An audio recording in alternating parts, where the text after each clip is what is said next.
আব্দুল সালাম বলেন, মা তুমি কি জানো, কয়েকদিন আগে আমি স্বপ্নের মধ্যে দেখি বিশাল বড় একটা নদী, নদীর মধ্যে একটা নৌকা, নৌকার মধ্যে কোনো মাঝি নাই, তুই একা, বিশাল বড় বড় ঢেউ। ওই বিপদ মুহূর্তের মধ্যে তুই মা মা করে চিৎকার করতেছিলি। আমি ওই স্বপ্নের মধ্যে বলি, আমার মন বলে আমার সন্তান বিপদে পড়েছে। বাবা আব্দুল সালাম রে, মায়ের ঘুম ভেঙে যায় রে বাবা।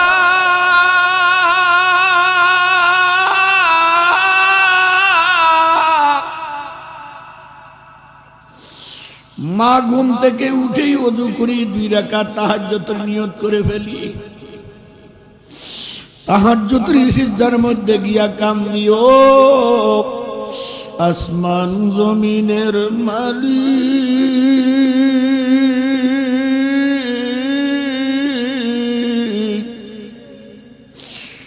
ও হায়াত মৌতের মালিক, আমি মা হইয়া আমার মন বলে আমার সন্তান বিপদে পড়ছে রে মালিক।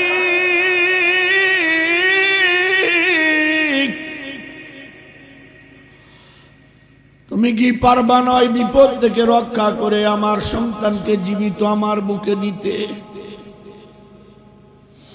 এই সন্তানের দিকে দেখে আমি আমার জীবন জৈবন বিসর্জন দিয়েছি। এই সন্তানটার দিকে দেখে কত জায়গার প্রস্তাব প্রত্যাখ্যান করেছি। এই সন্তানটার দিকে দেখে কত বড় লোকের অফার ফেরত দিয়েছি। কোরআনে হাফেজ বানাইছি, বড় আলেম বানাবো, স্বামীর কথা রক্ষা করেছি। তুমি কি পারবা না আমার সন্তানটাকে জীবিত আমার বুকে ফেরত দিতে? আব্দুল সালাম মারে জড়ায় ধরে কান্দে, মা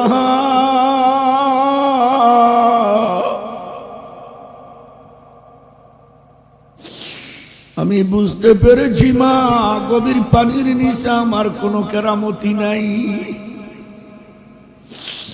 গভীর পানির নিচে আল্লাহর দয়ার তোমার দোয়া।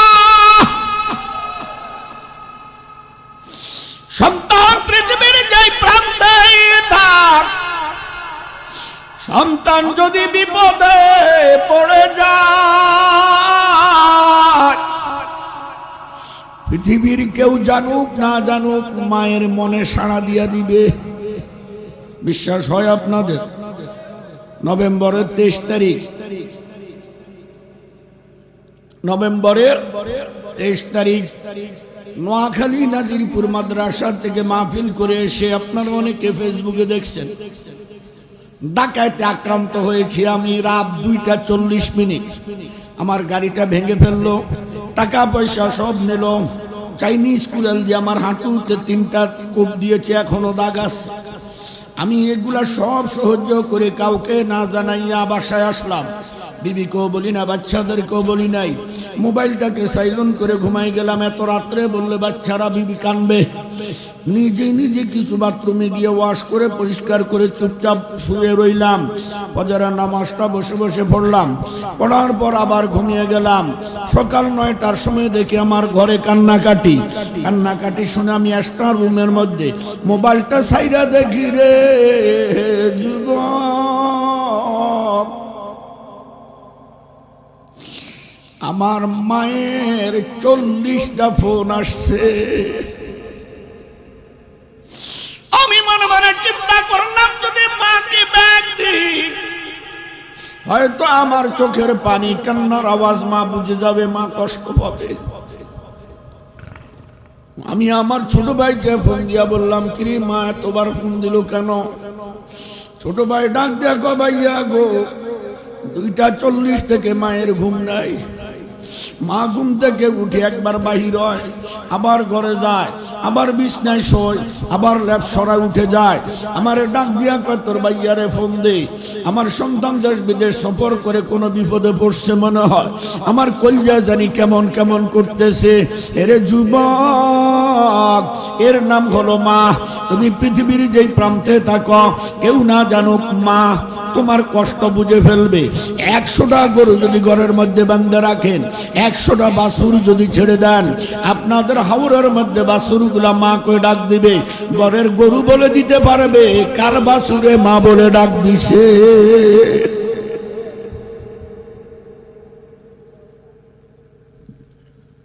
আব্দুল সালাম বলেন, সব ইতিহাস আপনার খুলে বলবো। আমার বড্ড খিদা লেগেছে গো মা, আমারে না তুমি খাওয়াই দিবা, জলদি চলো। মা বলতেছে খাবার রেডি, তরকারি রেডি, সব রেডি। মারে 10টা মিনিট সময় দে। কেন মা, কি হয়েছে? যেই লোকটা তোরে কোরআনে হাফেজ বানাইতে বলছি, যেই লোকটা তোর আলেম বানাইতে বলছি, ওই লোকটা হলো তোর বাবা। আমাদের মসজিদের পাশে কবরস্থানে শুয়ে রইছে। আগে আব্বার সাথে দেখা করে আয়, পরে মা তোরে খাওয়াইয়া দিব। যুবক,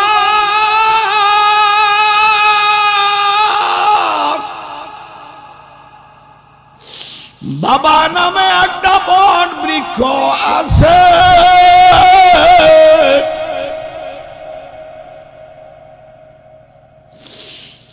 এই বট বৃক্ষটা যেদিন চলে যাবে, ওই দিন বুঝতে পারবি বাপ কাকে বলে। ওয়াহদাহু লা শারীকা লাহু ونشهد أن سيدنا وسندنا وحبيبنا وحبيب ربنا ومولانا محمد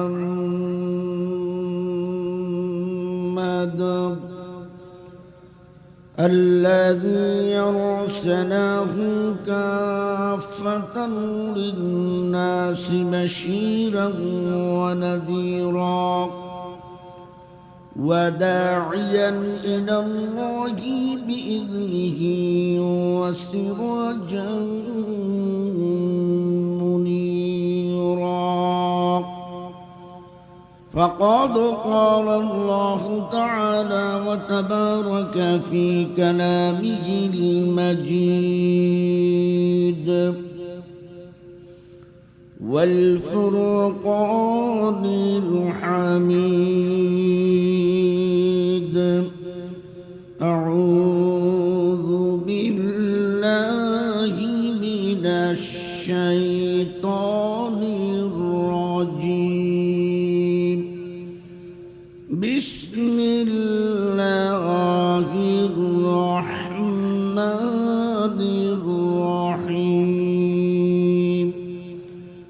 إنا عرضنا الأمانة على السماوات والأرض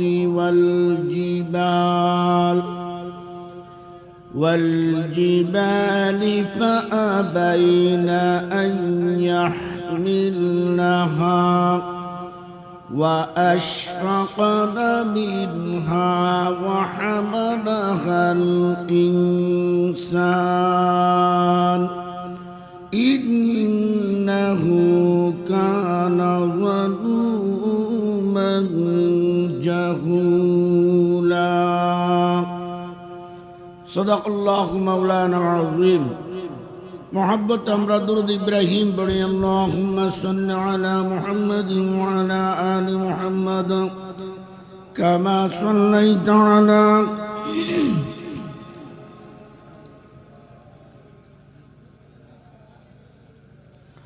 اللهم بارك على محمد وعلى آل محمد كما باركت على إبراهيم وعلى آل إبراهيم إنك إنك حميد مجيد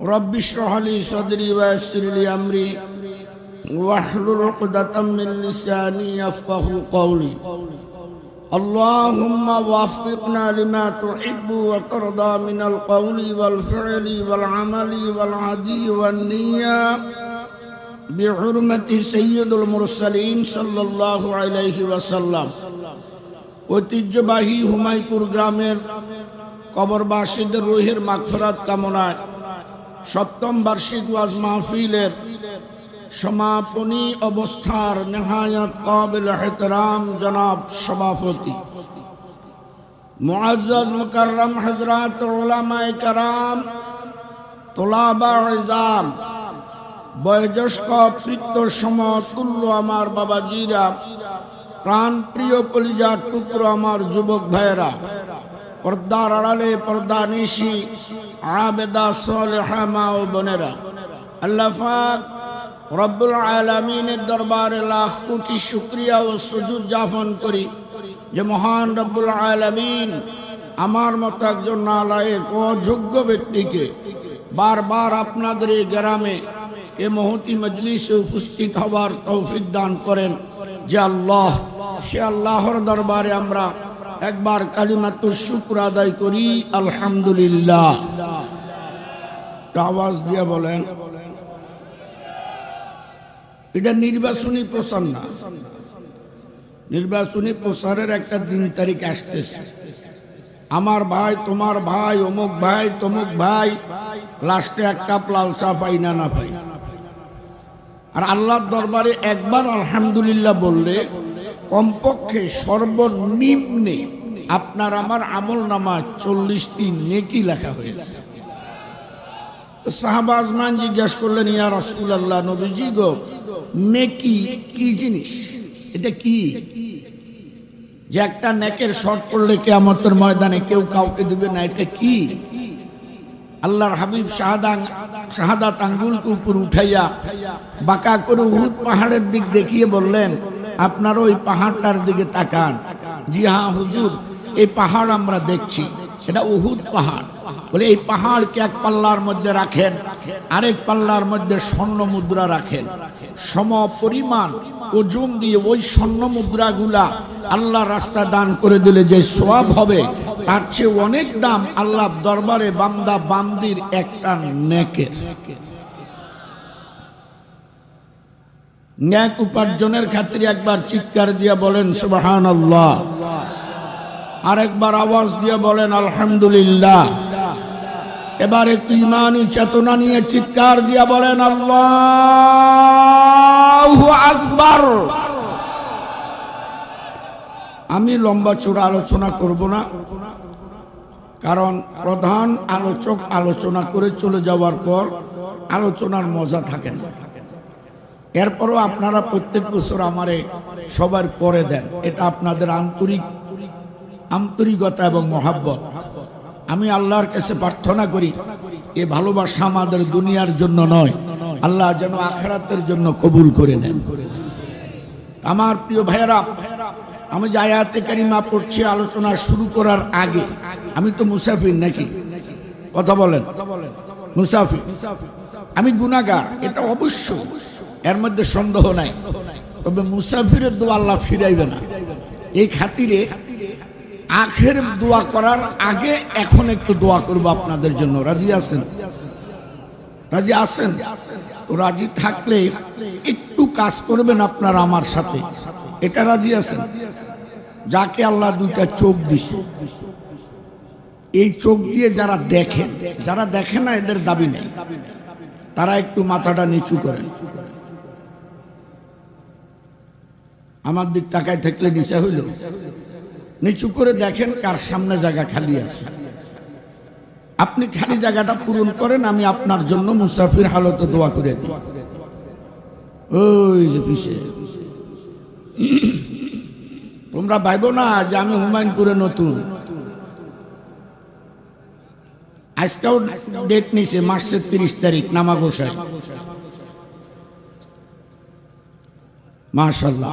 বেশিক্ষণ আলোচনা করব না, কারণ আপনারা আমাকে দাওয়াত দিয়েছেন কয় তারিখ? জি 20 তারিখ। 12টার পর কিন্তু 21 তারিখ হয়ে যাবে। আমি তো আর আপনাদের 21 তারিখের মেহমান না।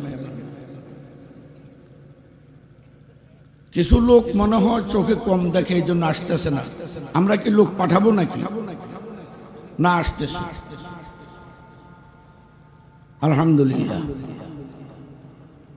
আল্লাহ, যারা একটু লাড়াচাড়া দিয়ে সামনে আসলো, আল্লাহ পাক আপনি আমাকে এবং আমাদেরকে সুস্থতার সাথে নেক হায়াত দান করেন। আমিন জোরে কর। এর চেয়ে বড় দোয়া নেই। সুস্থতা কত বড় নিয়ামত! এটা পৃথিবীর মধ্যে সর্বশ্রেষ্ঠ একটা নিয়ামত।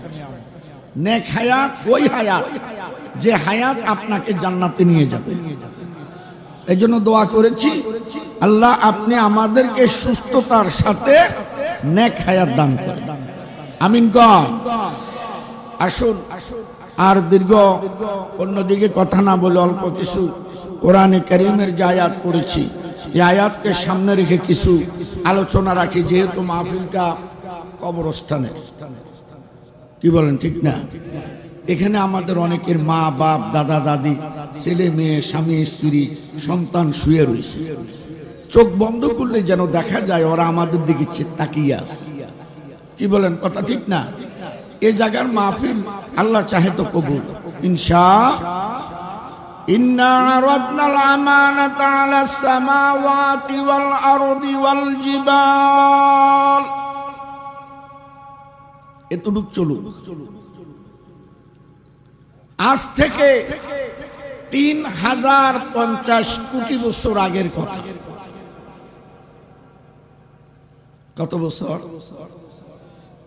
একটু খেয়াল করেন। 3050 কোটি বছর আগের কথা, যখন কোথাও এক চিমটি পরিমাণ মাটি ছিল না, শুধু পানি আর পানি, পৃথিবী তৈরি হয় নাই। পানি পানি ধাক্কা খায়, ঢেউ খায়। এবার একটু গবেষণা করে দেখেন আপনারা, নদী বন্দর হাওরের লোক, 10 নম্বর সিগন্যাল উঠলে বড় বড় ঢেউগুলা কক্সবাজার, বঙ্গোপসাগর, ভারত সাগর, আরব সাগর, মহাসাগর, ঢেউগুলা কত ভয়ঙ্কর আকার ধারণ করে। অথচ এই ঢেউগুলার একটা কুল আছে, কিনার আছে, দিক আছে, দিশারি আছে। আর আমি যে কথাটা বলতেছি, কুল নাই, কিনার নাই, এক চিমটে মাটিও নাই। ওই সময়কার ঢেউগুলার অবস্থা কত ভয়াবহ ছিল একটু চিন্তা করেন। কুল নাই, কিনার নাই, দিক নাই, দিশারি নাই, শুধু ঢেউ ঢেউ। ঢেউটার অবস্থা কত ভয়াবহ। ঢেউয়ে ঢেউয়ে বাড়ি খায়। ঢেউ ঢেউয়ে বাড়ি খেলে শব্দ হয় কিনা? শব্দ থেকে আওয়াজ উঠতেছে। আয় আল্লাহ, এমন কিছু মাখলুকাত তৈরি করেন যারা থাকবে আমার বুকে, গোলামি করবে আপনার। একটু জোরে কর। থাকবে আমার বুকে, পানি বলতেছে, থাকবে আমার বুকে, গোলামি করবে আপনার। এবার আপনারা বলেন, পানি কি চায়, গোলামি কি হবে? এটা আমার আল্লাহ জানে কি জানে না? আগে জানে না পরে জানে? ইয়ালামু মা বাইনা আইদিহিম ওয়া মা খালফাহুম ওয়ালা ইউহিতুনা বিশাইইন মিন ইলমিহি ইল্লা বিমা শাআ। তুমি কি করবা, কি বলবা, কি চিন্তা, কি চেতনা, কি ধারণা, কি মনোভাব, কি ইতস্ত, এর আগেই আমি আল্লাহ জানি। সুতরাং পানি কি চায় এটা আল্লাহ জানে তো, তাই পানিকে হুকুম দিয়া দিলেন তরঙ্গমালা সৃষ্টি করো। এমনি তো ঢেউ, আরো পাইছে হুকুম। তা আমাদের নোয়াখালী কুমিল্লার একটা প্রভাত আছে, একে তো নাচুনি বুড়ি, আরো পাইছে ঢোলের বাড়ি। এটা আপনাদের দিকে বলে? আমি কিছুদিন আগে আপনাদের কাগজি গ্রাম মাহফিল করে গেছি। একে তো নাচুনি বুড়ি, আরো পাইছে ঢোলের বাড়ি, এমনি তো ঢেউ, আরো পাইছে হুকুম। এবার বিশাল বড় বড় ঢেউে ঢেউে সংঘর্ষ। সম্মানিত হাজিরিন, ঢেউে ঢেউে বাড়ি খাইলে ফেনা হয়, ঢেউে ঢেউে বাড়ি খেলে বুদবুদ পটকার মতো ফুটে। এটাকে আপনারা কি বলেন? ফেনা। কিন্তু ভাষা আসছে বুদবুদ। কেন? আল্লাহ কোরআনে বলতেছে আল্লাযী বিবাক্কাতা মুবারাকান, আমি বুদবুদ থেকে মক্কাকে তৈরি করেছি। বিশাল বড় ফেনার স্তূপ, বাড়ি খেয়ে পানির মধ্যে ফেনার স্তূপ এটা ভাসতেছে। খুব খেয়াল করে শোনেন। আল্লাহ পাক কুদরতি চিন্তা করলেন, এইভাবে স্তূপে পরিণত হয়ে থাকলে গোলাম গোলামি করবে কিভাবে? গোলামির জন্য সমতল ভূমির প্রয়োজন। তাহলে গোলামিটা কি হবে? এটাও আল্লাহ আগে ঠিক করে রাখছে, ঠিক কিনা? বাস ফেরেশতাকে বললেন বেলুন নাও। বেলুন চিনেন? রুটি বেলে বেলুন, সিলেট কি জানি কইছিল, বেলাইন, বেলুন। বেলনেওয়ালা ভালো হলে রুটি সুন্দর হয়, বেলনেওয়ালা আনাড়ি হলে রুটির 12টা বাজে। আমার মেয়ের বয়স যখন 5 বছর, এখন আলহামদুলিল্লাহ বিয়ে দিচ্ছি। কালকে নোয়াখালী মাহফিল, তার সাথে দেখা করব, বিয়ে নোয়াখালী দিচ্ছি। তো ছোট্ট 5 বছর বয়সে আবদার করছে, আব্বু আজকে রুটি আমি বেলি। বাচ্চা মানুষের আবদার। আমি বললাম তাহলে বেলো। ওর মায় দিছে ধমক, তুই কি রুটি বেলবি? রুটি বেলছো কোনোদিন? মায় ধমক দিছে। আমি ওর মাকে উল্টা ধমক দিচ্ছি, তুমি বাচ্চাদেরকে ধমক দাও কেন? বাচ্চাদেরকে বৈধ কাজে উৎসাহিত করো, এরা তো এখান থেকে শিক্ষা গ্রহণ করবে। বৈধ চাইলে মোবাইল দিয়ে দিয়েন না, বৈধ কাজে উৎসাহিত করো। আমাকে বলে কি বেলবে? আমি যা পারে তাই বেলবে, আমরাই তো খাবো, অসুবিধা কি? বেলো। তো বলতেছে আব্বু আম্মু মারবে। না মারবে, কোথার থেকে মারবে? আমি বিডিআর গার্ড না, দায়িত্ব নিছি না, বর্ডার গার্ড দিছি, আসতে পারবে না, তুমি বেলো। এখন রুটি বেলে, রুটি বেলে মাঝে মাঝে আমার দিকে চায়। ও যখন আমার দিকে তাকায় আমি অন্য দিকে তাকাই। কেন? দুইজনের চোখ পড়লে হয়তো কায়দা দিবে রুটির অবস্থা ভালো না। কথা বুঝেন না? আমার বাড়ি হলো ঢাকা পোস্তগোলা ব্রিজের গোড়ায়। রুটির অবস্থা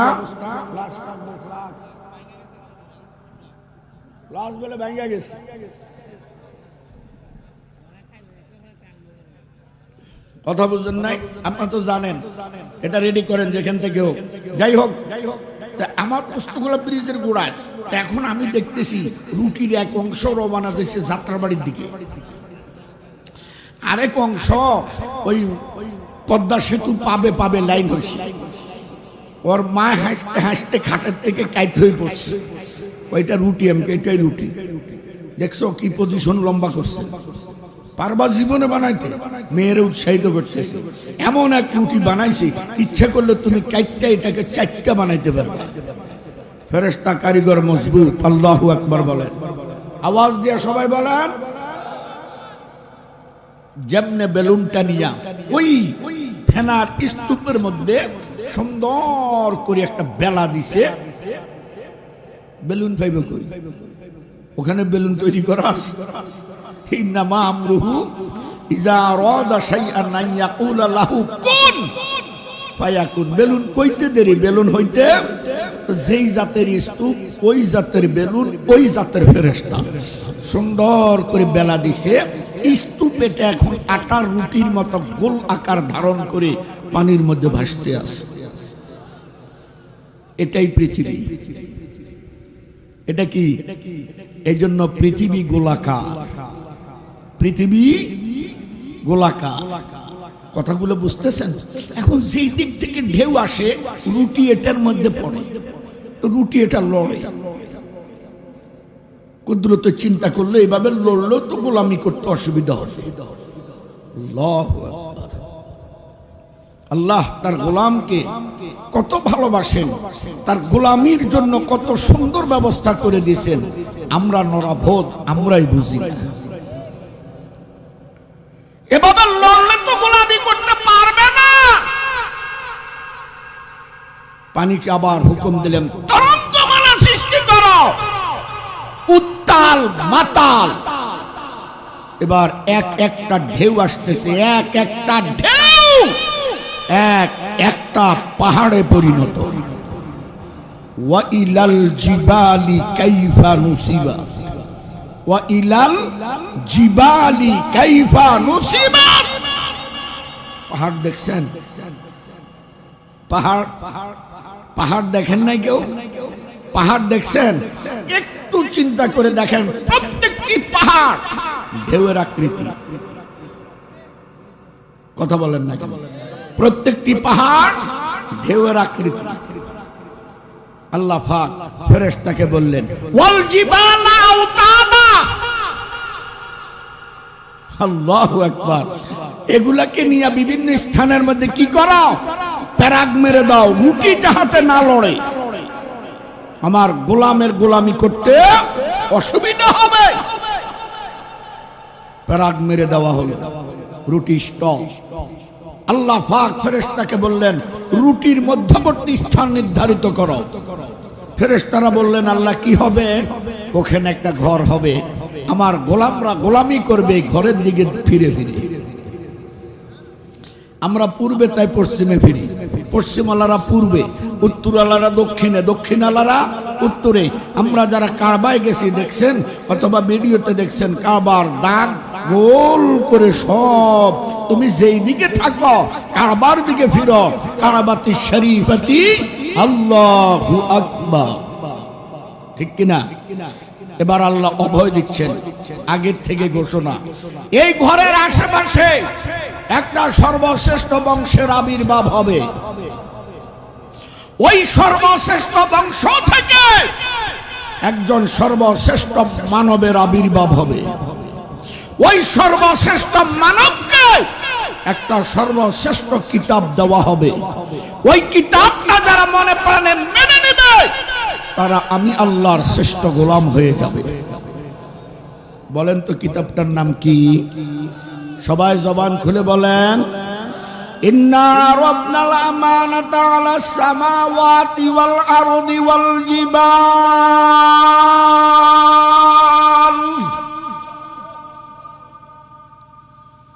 এই মহাগ্রন্থ আল কোরআন দেওয়ার জন্য আমার আল্লাহ সমস্ত মাখলুকাতকে দাওয়াত করেছে। এই কথাটা একটু ভালো ভাই। মুরব্বী, মুরব্বী দুইবার বলা যাবে না, নাহলে আবার আরেক হুজুরের উপর যায় উঠবে। আপনি বারবার এদিক ওদিক কি দেখেন? ওয়াজ করতেছি, আমার দিকে মুখটা ধরেন। যদি কিছু রস নিতে চান, খেজুরের রস নিতে হলে মুখ ঠিক মতো ধরতে হয়, এরকম এরকম করলে শেষ। ওটা পাখি খাবে, আপনি আর পাবেন না। ঠিক কিনা? আল্লাহু আকবার। সমস্ত মাখলুকাত একটু ভালো করে ধরবেন। এখানে দাওয়াত করছে আল্লাহ নিজে, দাওয়াত করে নাই মানুষকে। পেশটা কিন্তু লাগতেছে। সমস্ত মাখলুকাতকে আল্লাহ কোরআন দেওয়ার জন্য দাওয়াত করেছে নিজে, দাওয়াত করে নাই মানুষকে। অথচ আমরা স্পষ্ট দেখতেছি যাকে দাওয়াত করলো না সেই কোরআনটা পাইছে। যাদেরকে দাওয়াত করে আনছে ওরা কেউ কোরআন পায় নাই। বিনা দাওয়াতে মানুষ কিভাবে কোরআন পাইল, কেমনে? এই বিষয়ে অল্প কিছু কথা বলি, ইনশাআল্লাহ বিদায় নেব, আল্লাহ যদি তৌফিক দান করেন। অসুবিধা হবে? কোরআন হাদিসের দলিলটা বোঝার আগে দুনিয়ার একটা উদাহরণ বুঝেন। এটা বুঝলে ওটা বুঝতে সহজ হবে। এক বাপের 4 ছেলে। কয় ছেলে? বড়, মেজো, সেজো, ছোট। আব্বা সর্বপ্রথম আদর করে বড় ছেলেকে ডাক দিছে, বড় মিয়া। দৌড়ে আস, জি আব্বু, তুমি আমার বড় ছেলে। তোমার একটা সুনাম আছে, তুমি বংশের ঠাকুর, তোমার নাম ধরে ধরে মানুষ মাঝে মাঝে আমাকেও ডাকে, ডাকে না? বড় ছেলের নাম ধরে, অমুকের বাপ বাড়িতে আছেন নাকি? জি আব্বু। ওই দেখো, ওই উঠানের কোনা একটা বস্তা পড়ে আছে, আনুমানিক 20 মণ ওজন হবে। এটা একটা উদাহরণ। কয় মণ? ওই বস্তাটা বাহিরে নিরাপদ না, কষ্ট হলেও ঘরে নিয়ে রাখো। এটা বাহিরে নিরাপদ না, কষ্ট হলেও মাথায় করে ঘরে নিয়ে রাখো। বড় ছেলে আব্বার ডাকে আসছে, আব্বার কথা শুনছে। বস্তার দিকে দেখা মাত্র বড় ছেলের পিত্তথলির পানি শুকাই গেছে। এটা বস্তা না আর কিছু, এটা কিভাবে উঠাবো? আব্বা, এই বস্তা মাথায় নেওয়া আমার পক্ষে সম্ভব না। এক দাওয়াতের বিদায়। ভালো করে ধরেন। মেজো মিয়া দৌড়ে আসছে, যাবো তো ওনাকেও সুন্দর করে বুঝাই শুনে বলছে। বলার পর যখন বস্তার দিকে তাকাইছি, ওনার শরীরে সব রক্ত ভয়ে পানি হয়ে গেছে। আল্লাহ, বস্তা! আব্বা, আপনি অন্য কাউকে বলেন, আমার পক্ষে সম্ভব না। সে জমিয়া এসে বলতেছে, আব্বা, বড় মিয়ারে দেখি এই দিক, মেজো মিয়ারে দেখি ওই দিক, একটারও চেহারা ভালো না। আব্বা কয়, তোরও ভালো হইব না। কেন আব্বা, কি হয়েছে? বস্তাটা মাথায় নিতে পারবি? ঘরে রাখতে পারবি?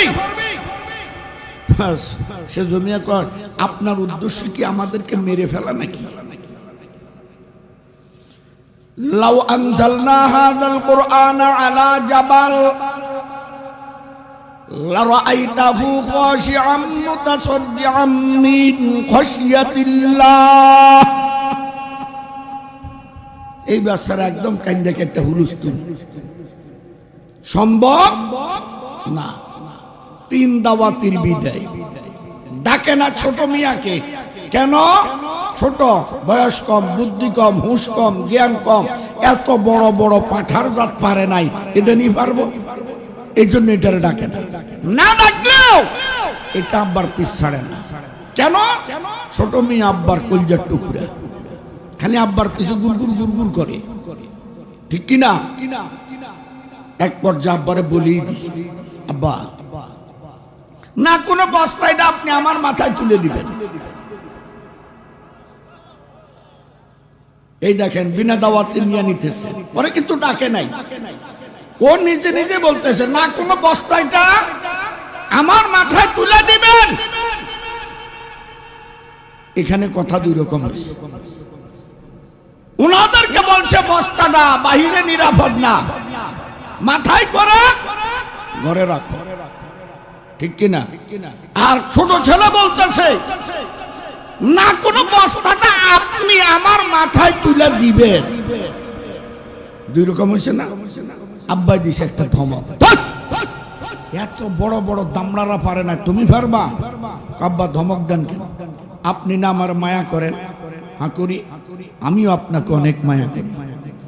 আপনি না আমাকে ভালোবাসেন? বাসি, আমিও আপনাকে অনেক ভালোবাসি। আপনি আমাকে অনেক মহব্বত করেন? করি, আমিও আপনাকে অনেক মহব্বত করি। জানেন আব্বু, মায়া মহব্বত ভালোবাসার মধ্যে অনেক কঠিন কাজ সহজ হয়ে যায়, ঠিক কিনা? আব্বা এখন প্রশ্ন করে, পারবি তুই? কেন পারবো না? উঠে দিবেন আপনি, শক্তি আপনার, হাত আপনার, খালি মাথা আমার, অসুবিধা কি? আব্বা কয়, তাইলে আয়। কোন আরো কথা আছে? আবার কি কথা? বস্তাইটা আমার মাথায় নিরাপদ না। চোর ডাকাত মাঠপাড় হাইজাকার টাউট সিটারে দেশ ভরে গেছে, যে কোনো সময় বস্তাও যাবে, আমিও যাব। তো কি করতে হবে? বস্তাইটার হেফাজতের দায়িত্ব আপনাকে নিতে হবে। ইন্না নাহনু নাযালনা যিকরা ওয়া ইন্না লাহু লাহাফিজুন। আব্বা কয়, যা, হেফাজতের দায়িত্ব আমি নিলাম। আয়। তাওরীত বিকৃত হয়েছে, জাবুর বিকৃত হয়েছে, ইনজিল বিকৃত হয়েছে, আমার আল্লাহর কোরআনের একটা অক্ষরও কেউ বিকৃত করতে পারে নাই, কারণ এটার জিম্মাদারি সরাসরি নিজেই আল্লাহ। আমি কি বুঝাতে পারতেছি? না আরো কথা, আবার কি কথা? আপনি খালি কোরআন হেফাজত করবেন, আমরা কষ্ট করে কোরআনটা আমাদের সিনায় নিলে আমাদেরকে কে হেফাজত করবে? আল্লাহ পাক বলেন আমি নিজে। জোরে কর, আমি নিজে। মুফাসসিরিনে কেরাম নিজের তিন ভাগ করে ফেলেছে। এক, আল্লাহ নিজে হেফাজত করবে। দুই, যার মাধ্যমে কোরআন দুনিয়াতে আসছে জিবরাইলের মাধ্যমে করাবে। তিন, যার উপর কোরআন নাজিল হয়েছে নবী সাল্লাল্লাহু আলাইহি সাল্লামের মাধ্যমে হলেও কোরআন ওয়ালাকে আমার আল্লাহ হেফাজত করাবে। সম্মানিত হাজিরিন, একটি বাস্তব ঘটনা আপনাদের সামনে তুলে ধরি যে আল্লাহ নিজে কোরআন ওয়ালাকে কিভাবে হেফাজত করছে। এটা আমাদের বাংলাদেশ। কোথায়? বাংলাদেশের ঘটনা আমি আপনাদের সামনে বাস্তব নিজের দেখা ঘটনা বলছি। আমার সাথে একটু বলেন, তাহলে আপনাদের মনে থাকবে। বিভাগ রাজশাহী, বলেন জেলা নওগাঁ, থানা পুরসা। তৎকালীন আমি ওই মাদ্রাসায় হয়তো তাইসির বা মিজান এরকম কিছু পড়ি, পুরা খেয়াল নেই। আমাদের পাশে, আপনাদের পাশে একটা জেলা আছে নাকি, নরসিংদী। কথা বলেন, ওই নরসিংদীর একটা ছেলে নাম আব্দুল সালাম ওই মাদ্রাসার ছাত্র। আমি যে মাদ্রাসায় পড়ি, ওনার আব্বা এরকম ওয়াজ শুনতে গেছে। শুনতে গিয়া হুজুরদের আলোচনা শুনে বাড়িতে গিয়া বিবিকে ডাক দিয়া বলতেছে, বিবি তোমার গর্বের সন্তান ছেলে হলে মাদ্রাসায় পড়াই, মেয়ে হলে কোন আলেমের কাছে বিবাহ দিও। তৎকালীন কোন মহিলা মাদ্রাসা ছিল না। বিবি বলতেছে লাভ কি? বলে লাভ দুনিয়াতেও আখেরাতে, দুনিয়াতেও আখেরাতে। দুনিয়া আখেরাত কি আলোচনার শেষে আপনাদেরকে তুলে ধরব। ছেলে যদি হয় নাম রাখিও আব্দুল সালাম, মেয়ে যদি হয় নাম রাখিও রহিমা। বিবি বলতেছে আপনি যেভাবে বলতেছেন মনে হয় দুনিয়া থেকে চলে যাবেন এত সকাল। স্বামী বলতেছে হায়াতে জিন্দেগি কচু পাতার পানি, টল টল টল টল করতেছে পাতার মধ্যে, একটু বাতাস আসলেই পড়ে যাবে। কথা বলেন না কেন? কত মানুষ করুণায় চলে গেছে, দেখতেও দেয় না। ডেঙ্গুতে চলে গেছে, অ্যাক্সিডেন্টে চলে গেছে, ঘুমাইছে আর উঠে নাই, বাজারে গেছে ফিরে নাই, অফিসে গেছে আসে নাই। যুগটা ডিজিটাল, মৃত্যুটাও ডিজিটাল। কথা বলেন না? কারো জন্য মাহফিল জীবনের শেষ মাহফিল।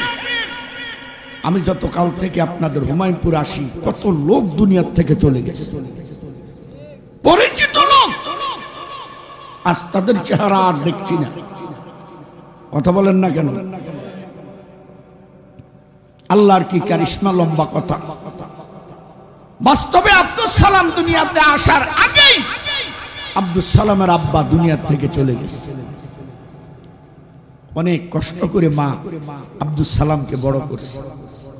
কেমনে কেমনে যেইভাবেই হোক, ওই যে আমি পড়ি পুরসা, ওই মাদ্রাসা ভর্তি করে যেভাবে হোক গেছে।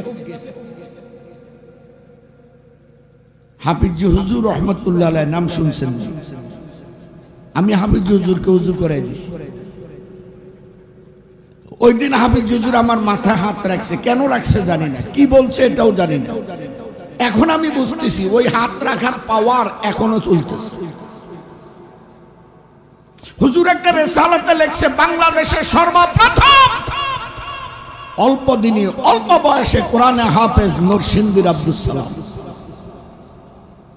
আব্দুল সালাম মায়ের কাছে চিঠি লিখলো, মা আমি তো কোরআনে হাফেজ হয়ে গেছি। চিঠি তখন তার হ্যালো নাই। মা চিঠিটা পেয়ে কাঁদছে। প্রতিবেশীরা এসে জিজ্ঞাসা করলো, ভাবি আপনি কাঁদছেন কেন? আপনার তো সুসংবাদ, আপনার সন্তান কোরআনের হাফেজ। বলে হ্যাঁ, মানুষ অতি আনন্দও কাঁদে, অতি ব্যথাও কাঁদে। আমার মধ্যে আনন্দ আছে, ব্যথাও আছে। আনন্দ, আমি কোরআনে হাফেজের মা। আমার পেট কুদরতুল লৌহে মাহফুজ, বাল হুয়া কুরআনুম মাজিদ ফি লৌহে মাহফুজ। এটা যখন নাজিল হয় না তখন লৌহে মাহফুজে ছিল। নাজিল হওয়ার পর আলেম ওলামার সিনায় সিনায় চলে গেছে। সুতরাং ওই আলেমকে আমি পেটে নিয়েছি, পেটটা কুদরতুল লৌহে মাহফুজ। কিয়ামতের দিন আমার মাথায় সূর্য তাপ লাগবে না। আমি কোরআনে হাফেজের মা, আলেমের মা। আমাকে ফেরেশতারা বেষ্টনী দিয়ে স্বাগতম দিতে দিতে জান্নাতে নিয়ে চলে যাবে। ব্যথা, যদি আজ তার আব্বা বেঁচে থাকতো কতই না খুশি হতো। পুরা হুমায়ুনপুর হুলস্থুল ফেলে দিত না, যারে পাইতো তারে কইতো দোয়া করেন, আমি কৃষক, গরিব, অসহায়, কিন্তু আমার ছেলেটা কোরআনে হাফেজ। মা চিঠি লিখল, বাবা আব্দুল সালাম, পত্র পাওয়া মাত্রই মায়ের সাথে দেখা করো। তুমি ছাড়া এই পৃথিবীতে মায়ের আপন বলতে আর কেউ নাই। যত শব্দ দ্রুত আসো। মার মনে চায় তোমাকে বুকে নিয়ে ঘুমাইতে। মার মনে চায় তোমার গালে মুখে চুমু খেতে। মার মনে চায় তোমাকে নিজ হাতে খাওয়াই দিতে। মার মনে চায় কি চায় না এগুলা। আব্দুল সালামের কাছে চিঠিটা পৌঁছলো, সময় লাগলো না। আব্দুল সালামকে হুজুররা পাঠাই দিবে, এর আগে চিঠি লিখছে, অমুক মাসের এত তারিখে আল্লাহ চাহে তো আব্দুল সালাম নরসিংদীর উদ্দেশ্যে রওনা করবে। বাবাজি, তখন কোন যমুনা সেতু ছিল না, হাইওয়ে রোড ছিল না। আমি প্রত্যক্ষ পদর্শী। আরিসা নগর বাড়িতে আমাদের কোন সময় একদিন, 1.5 দিন, 2 দিন, 2 রাত কেটে গেছে, লাইন সিরিয়াল পাই নাই ফেরি। আর এত দামি হাইড্রোলিক বাসও ছিল না। মুড়ির টিন। নওগাঁ জেলা শহর থেকে তৎকালীন সারা রাত্রে একটা বাস, ওই বাসটার নাম রুবি পরিবহন। আজও ওই নামে নওগাঁয় বহুত নাম আছে, রুবি মোড়, রুবি হল, রুবি মার্কেট। যাই হোক, এই বাসটার মধ্যে 52টা সিট। 38 নম্বর সিটে আমাদের ভাই হাফেজ আব্দুল সালাম। সিট নম্বরটা মনে রেখে। কত নম্বর? 38। আব্দুল সালাম সিটের মধ্যে বসলো, পুরা বাস ভর্তি হলো। এরপরে মোড়া, এরপরে এই বুঝিনি তো, সারা রাত্রে একটা বাস। কয়দিনে ঢাকায় আসে আল্লাহ ভালো জানে। জেলা শহর নওগাঁ থেকে বাসটা ছাড়লো রাত 9টা। কয়টা? এরপরে আসলো জেলা শহর বগুড়া। বগুড়া পার হওয়ার পর বগুড়ার একটা থানার নাম শেরপুর। শেরপুর পার হওয়ার পর একটা জায়গার নাম মির্জাপুর। নভেম্বরের 11 তারিখ আমি এবং জামিল মাদ্রাসার প্রবীণ মুহাদ্দিস আল্লামা আব্দুস সবুর কাসেমি সাহেবের সাথে একসাথে যে স্পট নিয়ে কথা বলছি, ওই মাদ্রাসায় বয়ান করে আসছি। মির্জাপুর যখন বাসটা আসে তখন এখানে একটা ব্রিজ ছিল। ব্রিজটা এখন আছে, ছোট হয়ে গেছে, হাইওয়ে রোড হয়ে গেছে, 4 লাইন হয়ে গেছে, বালু চর দিয়া দিস। তৎকালীন ওই ব্রিজের নিচ দিয়া যমুনা নদীর পানি প্রবাহিত, টলটল পানি, প্রচন্ড শীত এবং কুয়াশা। ব্রিজের মধ্যে যখন বাসটা উঠে তখন রাত 3টা। কয়টা? অপর প্রান্ত থেকে আরেকটা মাল ভর্তি করে বোঝাই করে ট্রাক উঠে গেছে।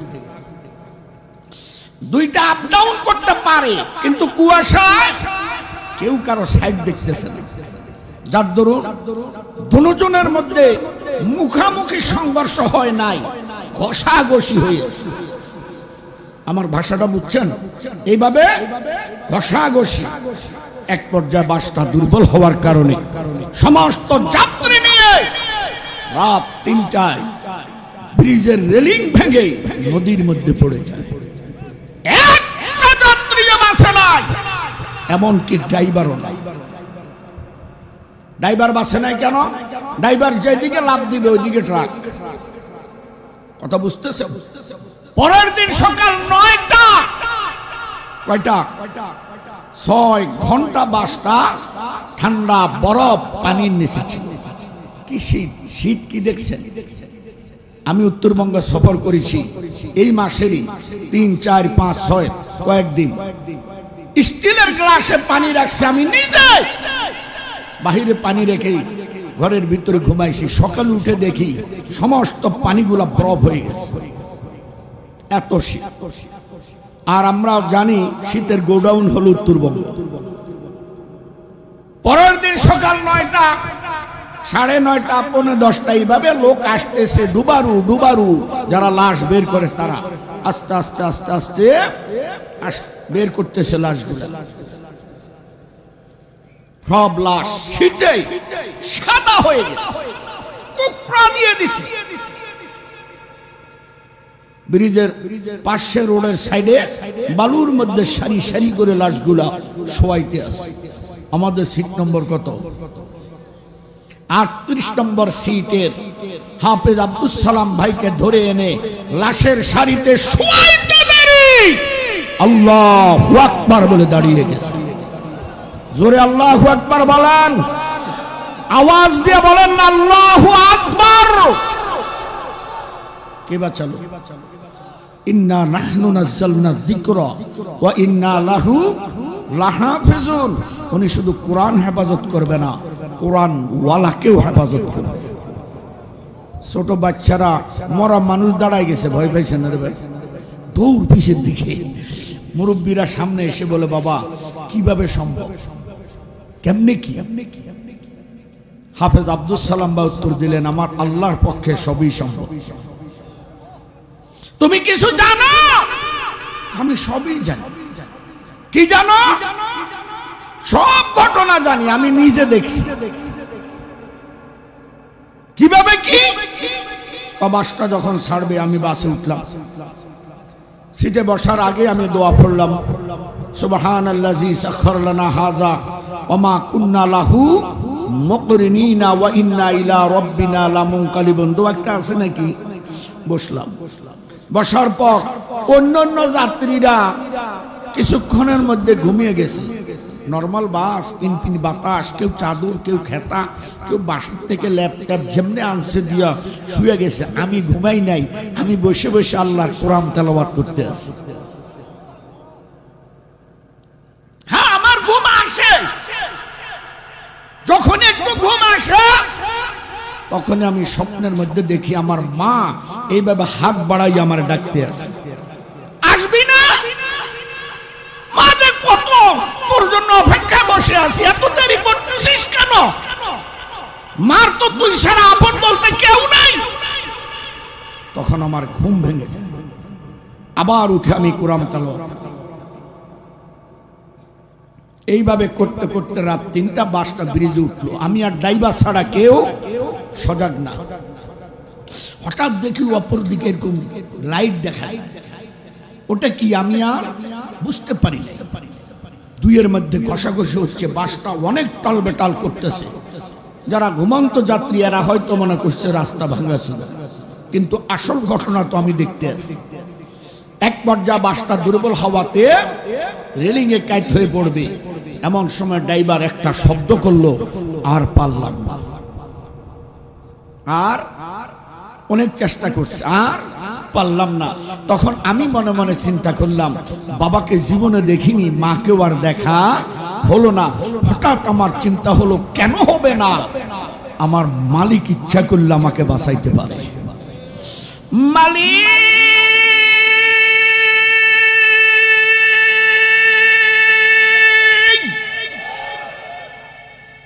তুমি না ওয়াদা করেছ, তুমি নিজে হেফাজত করো, না হয় জিবরাইলের মাধ্যমে, না হয় নবীর মাধ্যমে। হে মালিক, আমার যে বাবা নাই আমি জীবনে কোনোদিন দেখিনি, মা অপেক্ষায় বসে আছে, মাকেও কি আমি দেখব না? তোমার কি দয়া হয় না রে মালিক?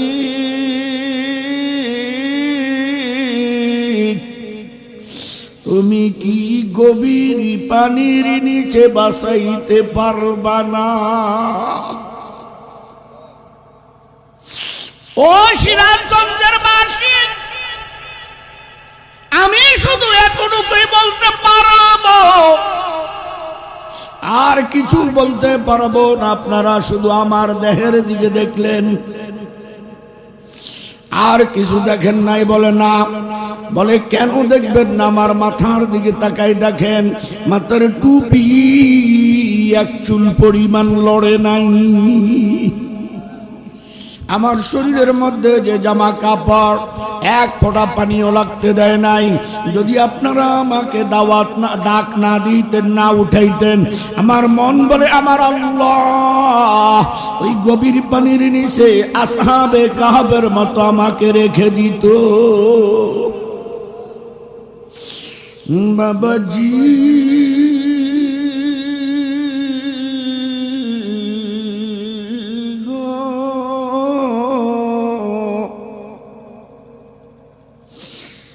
এইদিকে মা জনম দুঃখে কবুতর জবাই করে দিলে যেই রকম ছটপট ছটপট এইরকম করতেছে, ঘরে যাইতে পারে না। সন্তানের কথা মনে পড়ে, বাহির হইলি যারে পায় তারে জিজ্ঞাসা করে, আমার আব্দুল সালামের খবর জানেন নাকি? মা একবার ঘরে যায়, একবার বাহিরে যায়, খাওয়া নাই, দাওয়া নাই, ঘুম নাই, নিন নাই। সন্তানের টান মায়ের অন্তরে দিয়া দিছে। ও বন্ধু, বেশ কয়েকদিন পর কে জানি কানে কানে বলতেছে, চাচি আম্মু, আমার মন বলে আব্দুল সালাম ভাই আসতেছে। মা যেমনি এই খবর পাইল, আউলাকে পাগল বেশে মা ক্ষেতের মাঝখান দিয়ে দৌড়াইতেছে। সন্তান যখন দূর থেকে দেখলো মা দৌড়ায়, সন্তানও মায়ের দিকে দৌড়াইতে আসে। বলো বন্ধু, এই দুইজনের দৌড়ের মধ্যে কি পরিমাণের ভালোবাসা! মায়ের মনের ভিতর চিন্তা, কখন সন্তানরে বুকে নিব। সন্তানের মনের ভিতর চিন্তা, কখন মায়ের বুকে যাব। এইভাবে করতে করতে তারা ক্ষেতের মাঝখানে দুইয়ের সাথে মোলাকাত। মা সন্তানকে টান দিয়ে বুকের ভিতরে নিয়া গালে মুখে চুমু খায়, কপালে চুমু খায়, বুকে জড়ায় ধরে কান্দে আর বলে, আব্বু এত দেরি কেন হইল রে বাবা। আব্দুল সালাম মনে মনে চিন্তা করে, ঘটনা মাকে বলা যাবে না, না সইতে পারবে না। বললেও আস্তে আস্তে পরে বলবো। আব্দুল সালাম বলেন, না এমন কিছু হয় নাই, রাস্তাঘাটের জ্যাম, ভাঙ্গা চূড়া রাস্তার ঈশানগর বাড়ি ফেরি। মা আব্দুল সালামের কপালের মধ্যে আস্তে আস্তে করে আঘাত দিয়ে বলে, বাবা আব্দুল সালাম, মায়ের কাছে কেন কথা লুকাইছো? আব্দুল সালাম কয়, মা কি কথা লুকাইছি? বলে, তুমি যে বিপদে পড়ছো মা মনে হয় জানি না, মা আরো 3 দিন আগে জানি। আল্লাহু আকবার কয় না রে? এর নাম হলো মা। কথা আব্দুল সালাম বলেন, মা তুমি কি জানো? কয়েকদিন আগে আমি স্বপ্নের মধ্যে দেখি বিশাল বড় একটা নদী, নদীর মধ্যে একটা নৌকা, নৌকার মধ্যে কোনো মাঝি নাই, তুই একা, বিশাল বড় বড় ঢেউ। ওই বিপদ মুহূর্তের মধ্যে তুই মা মা করে চিৎকার করতেছিলি। আমি ওই স্বপ্নের মধ্যে বলি, আমার মন বলে আমার সন্তান বিপদে পড়েছে।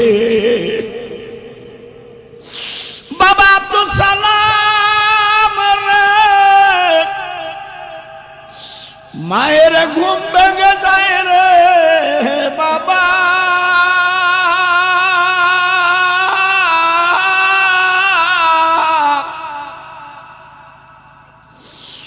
মা ঘুম থেকে উঠেই ওযু করি 2 রাকাত তাহাজ্জুদের নিয়ত করে ফেলি।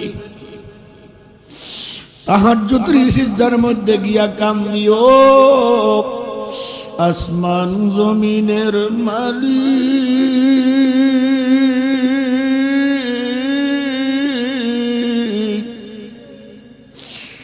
ও হায়াত মৌতের মালিক, আমি মা হইয়া আমার মন বলে আমার সন্তান বিপদে পড়ছে রে মালিক,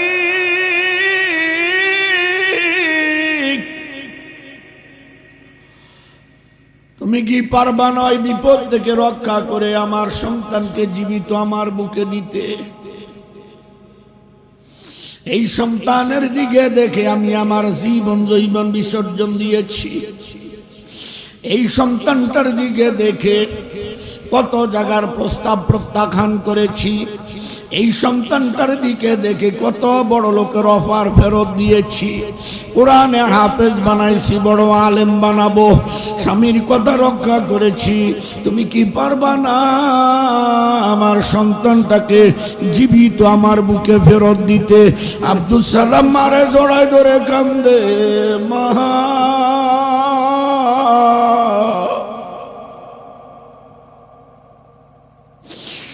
আমি বুঝতে পেরেছি মা, গভীর পানির নিচে আমার কোনো কেরামতি নাই।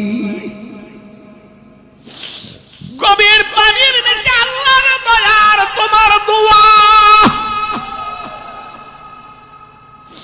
সন্তান পৃথিবীর যেই প্রান্তে থাক, সন্তান যদি বিপদে পড়ে যায়, পৃথিবীর কেউ জানুক না জানুক মায়ের মনে সাড়া দিয়া দিবে। বিশ্বাস হয় আপনাদের? নভেম্বরের 23 তারিখ, নভেম্বরের 23 তারিখ নোয়াখালী নাজিরপুর মাদ্রাসা থেকে মাহফিল করে এসে আপনারা অনেকে ফেসবুকে দেখছেন, ডাকাইতে আক্রান্ত হয়েছি আমি। রাত 2:40 আমার গাড়িটা ভেঙে ফেললো, টাকা পয়সা সব নিল। চাইনিজ কুড়াল দিয়ে আমার হাঁটুতে 3টা কোপ দিয়েছে, এখনো দাগ আছে। আমি এগুলা সব সহ্য করে কাউকে না জানাইয়া বাসায় আসলাম। বিবিকেও বলি না, বাচ্চাদেরকেও বলি নাই। মোবাইলটাকে সাইলেন্ট করে ঘুমাই গেলাম। এত রাত্রে বললে বাচ্চারা বিবি কানবে। নিজে নিজে কিছু বাথরুমে গিয়ে ওয়াশ করে পরিষ্কার করে চুপচাপ শুয়ে রইলাম। ফজরের নামাজটা বসে বসে পড়লাম। পড়ার পর আবার ঘুমিয়ে গেলাম। সকাল 9টার সময় দেখি আমার ঘরে কান্নাকাটি। কান্নাকাটি শুনে আমি একটা রুমের মধ্যে মোবাইলটা সাইরা দেখি রে যুবক,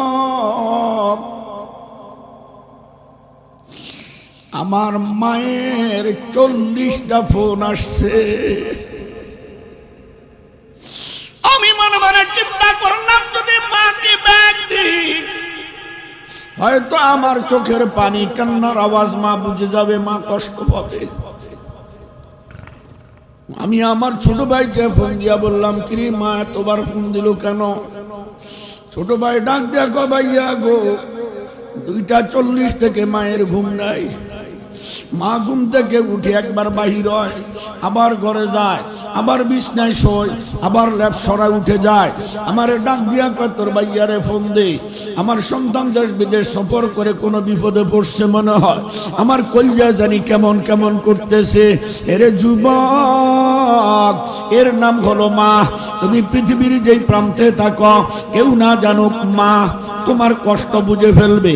100টা গরু যদি ঘরের মধ্যে বাঁধে রাখেন, 100টা বাছুর যদি ছেড়ে দেন, আপনাদের হাওরের মধ্যে বাছুরগুলা মা কয়ে ডাক দিবে। ঘরের গরু বলে দিতে পারবে কার বাছুরে মা বলে ডাক দিছে।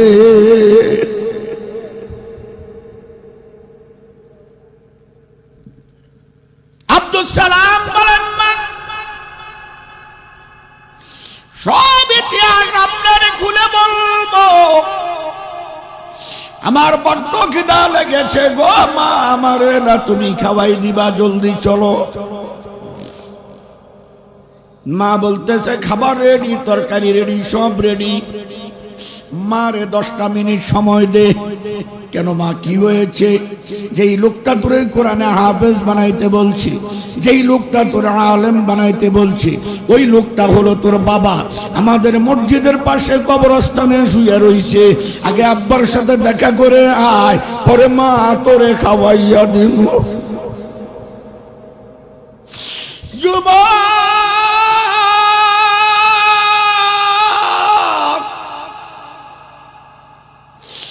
বাবা নামে একটা বট বৃক্ষ আছে।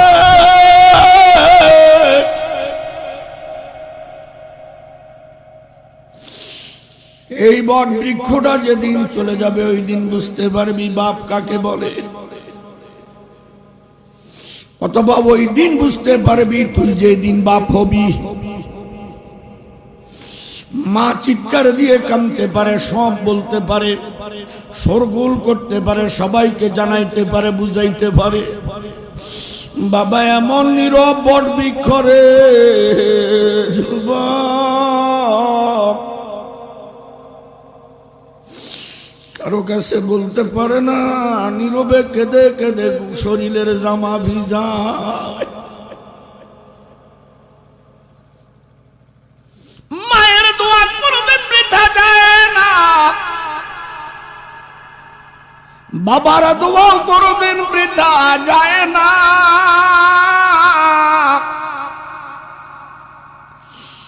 বাজান, যদি জান্নাত পেতে চাও, কবরে শান্তি পেতে চাও, এই দুইজনের মনে আঘাত দিও না।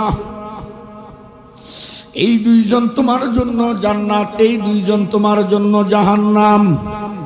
কথা জোরে কয় না।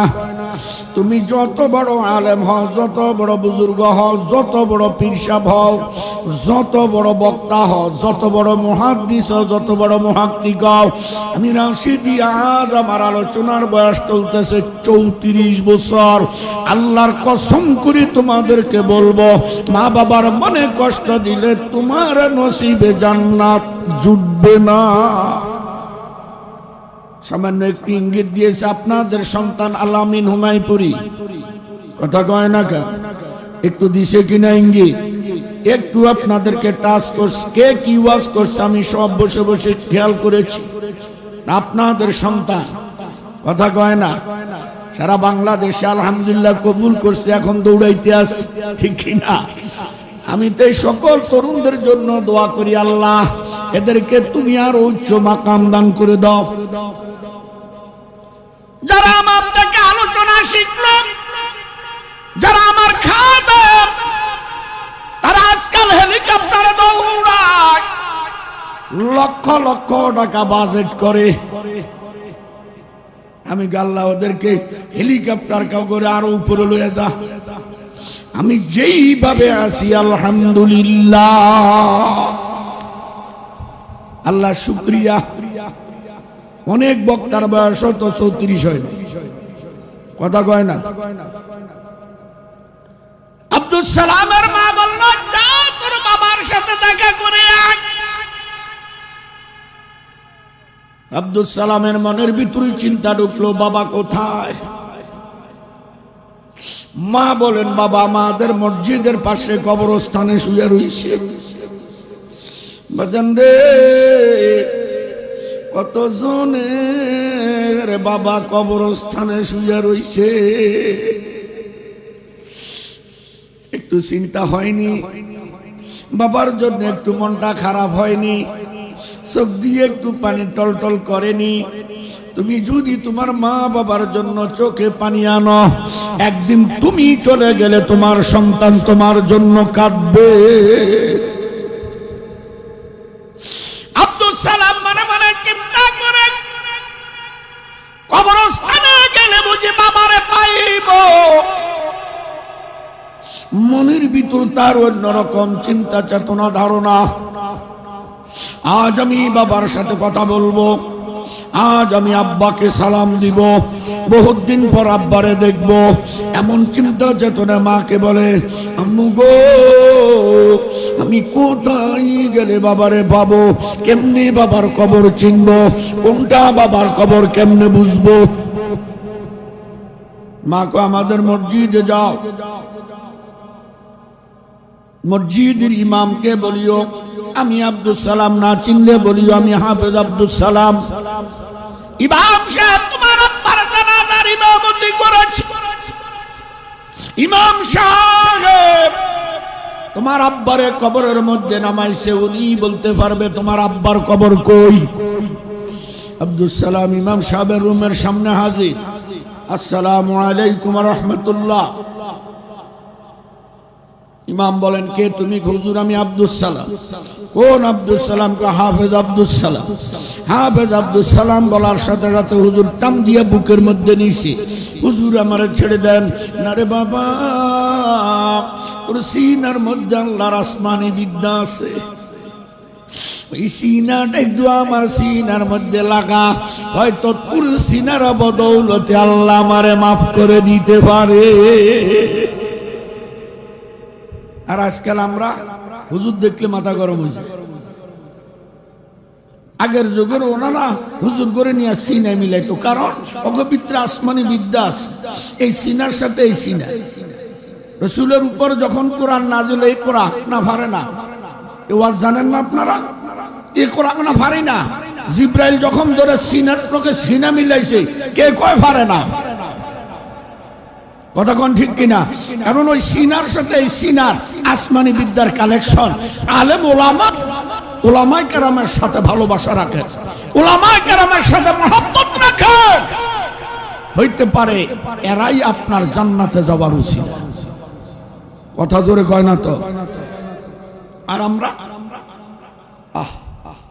আমাদের জীবন আল্লাহ মাফ না করলে উপায় নাই। কথা কোন ঠিক কিনা?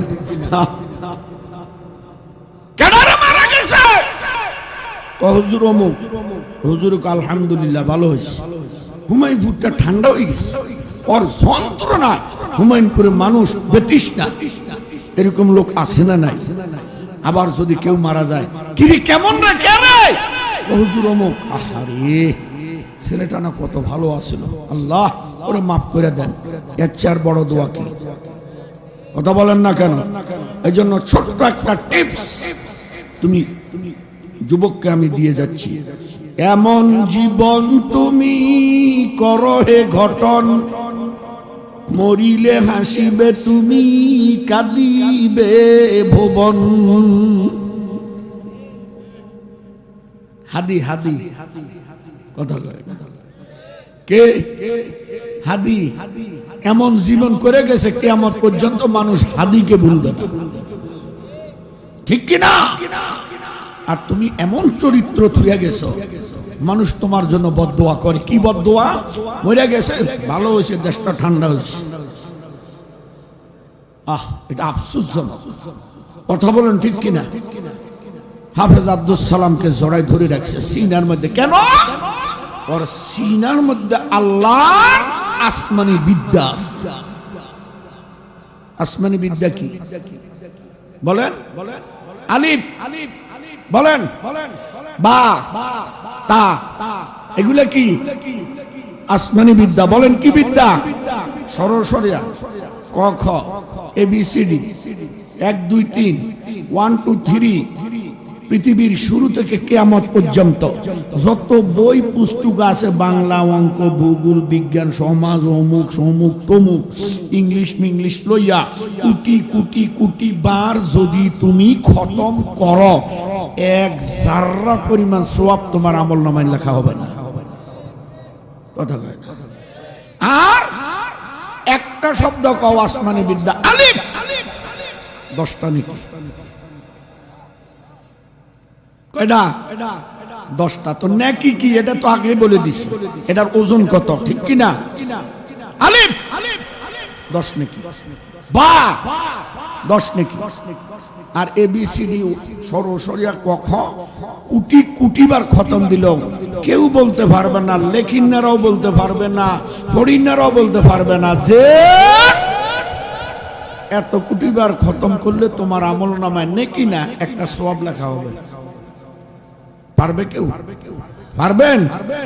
এজন্য বলছি বাবাজি, কোরআন পড়তে না পারলেও কোরআন ওয়ালাদেরকে ভালোবাসেন, কোরআন ওয়ালাদেরকে ভালোবাসেন। কেন? উনি কোনো না কোনো এক সময় আপনার কবরের পাশ দিয়ে হেঁটে যাবে। আলেম ওলামা কবরের পাশ দিয়ে হেঁটে গেলে 40 দিনের আযাব বন্ধ হয়ে যায়।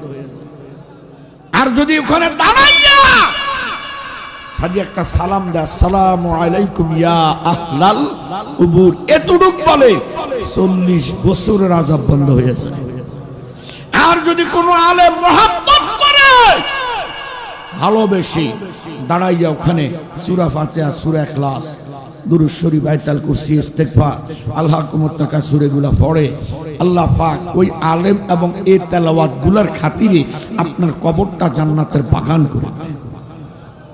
যাদেরকে আল্লাহ তো পাওয়ার দিল, আপনি ওদের পিছিয়ে লাগছেন।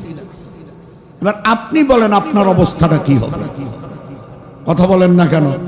আল্লাহ আমাদের সহি বুঝ দান করে। জোরে কোন আমিন। চলে যাইতেছেন নাকি? বিশেষ জরুরত থাকতে পারে, বয়স্ক মুরব্বী মানুষ, কি বলেন ঠিক কিনা? তো মহব্বত আল্লাহর জিকির করেন, লা ইলাহা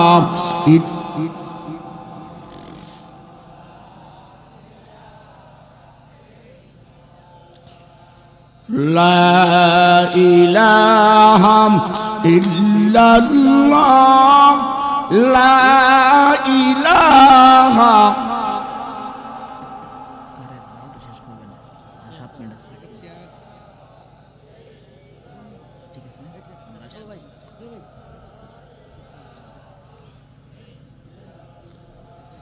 লা ইলাহা ইল্লাল্লাহ, লা ইলাহা ইল্লাল্লাহ,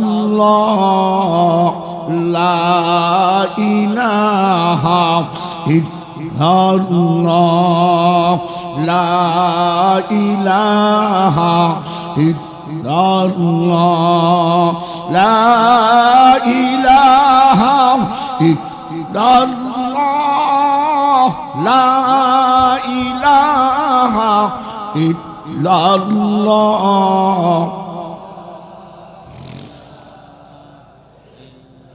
কই আসলে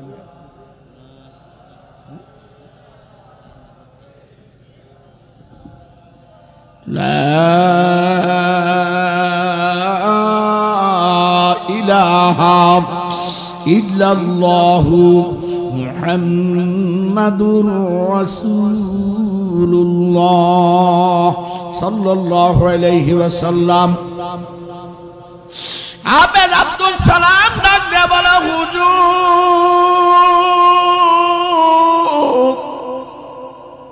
প্রয়োজনে আমি আপনার সাথে পরে কথা বলবো, আপনাকে সময় দিব। আমার আব্বুর কবরটা একটু আমারে দেখাইয়া দেন, আমি আব্বার কবর দেখব। ও বাজান, বড় হুজুর আমাদের হুমায়ুনপুরের আমার পীর সাহেব আল্লামা মিজানুর রহমান সাহেব সহ এত বড় বড় আলেমরা যখন কবরের পাশে যাবে, এদের চিন্তা চেতনা অন্যরকম। আর যদি তোমার সন্তান যায় ওর চিন্তা আরেক রকম। আব্দুল সালাম কবরের ভিতর ঢুকবে,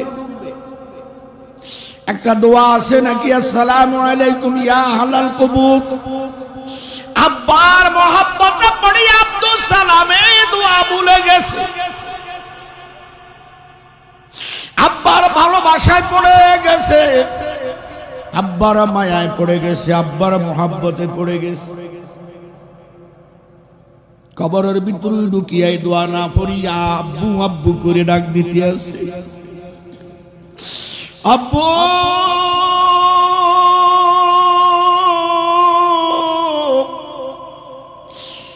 আমি কোরআনে হাফেজ হয়েছি রে আব্বু।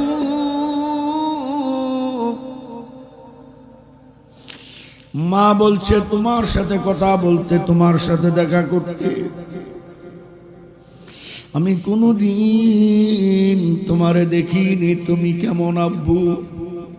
ইমাম বয়ান করেন তার আব্বু ডাকের মধ্যে এত মায়া, এত এশক, এত মোহাব্বত, এত ভালোবাসা আমার আল্লাহর দরবারে কবুল হয়ে গেছে। আমি নিজ চোখে দেখলাম যখন সে তিনটা ডাক দিল আব্বু আব্বু করিয়া, 3 নম্বর ডাকটা দিতে শেষ হইতে দেরি তার আব্বার কবরের চতুর্দিকের মাটিগুলো এইভাবে লাফ দেওয়া শুরু করে দিয়েছে। আমি একটা দৌড় দিয়ে গিয়ে আব্দুল সালামরে জড়াই ধরলাম, না জানি কবরের কি অবস্থা হয়ে যায়।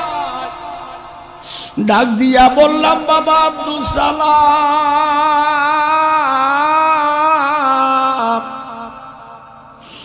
আর বেশিক্ষণ এখানে থাকতে পারবা না, বাড়িতে চলে যাও। আব্দুল সালাম কে হুজুর আব্বার সাথে কথা বলবো, আব্বারে দেখবো, জীবনে দেখি নাই।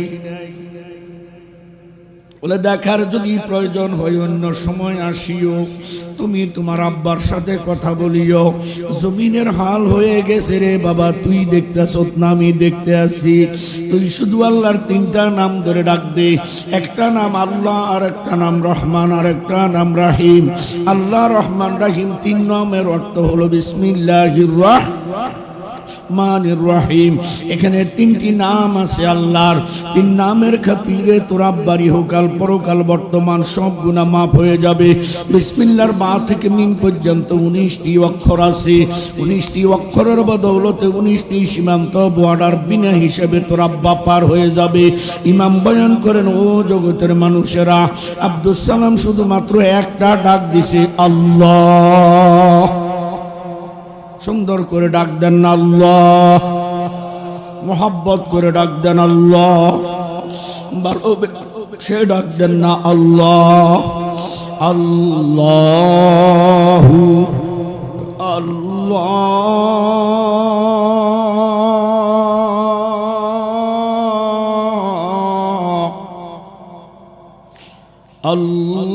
আল্লাহু আল্লাহ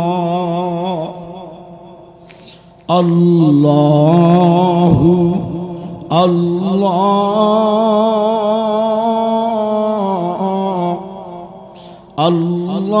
আল্লাহু আল্লাহ।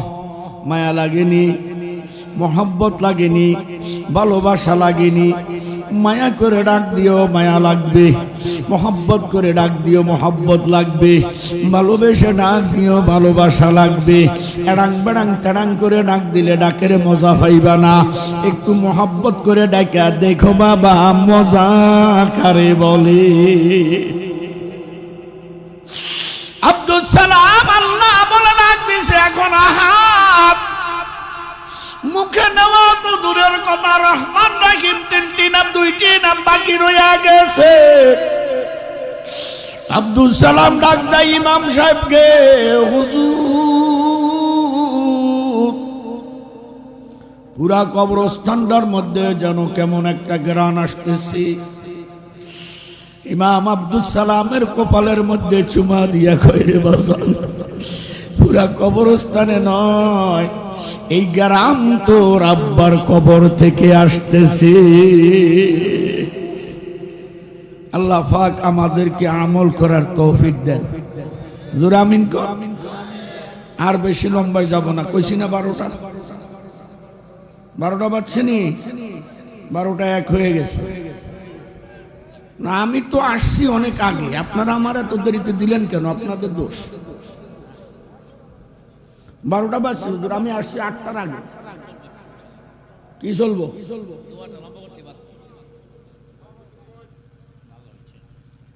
দোয়া করবো, অসুবিধা নাই। ওইদিকে কয় দোয়া করেন, এদিকে কয় ওয়াশ করেন, কোন দিকে যাবো? এক কাম করে দোনোটাই ধুয়ে দিই।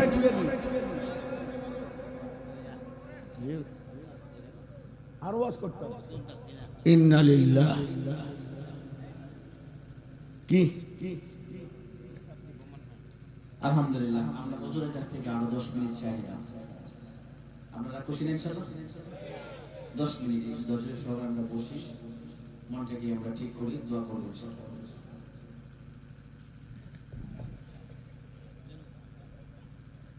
শুনছি আলেমের পক্ষে থাকে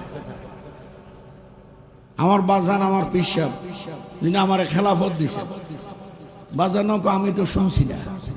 তেনরা আই কইলাম যে হবে কই বজে হুজুর দোয়া করেন, না আরো 10 মিনিট বেকায়দা মার্কা হুজুর, তোমার প্রশংসা ইনি করলাম এতক্ষণ আমি বইয়া বইয়া, এলাকাবাসীর কাছে তার প্রশংসা করলাম, আরো 10 মিনিট। আল্লাহ কবুল করেন, আমিন কন।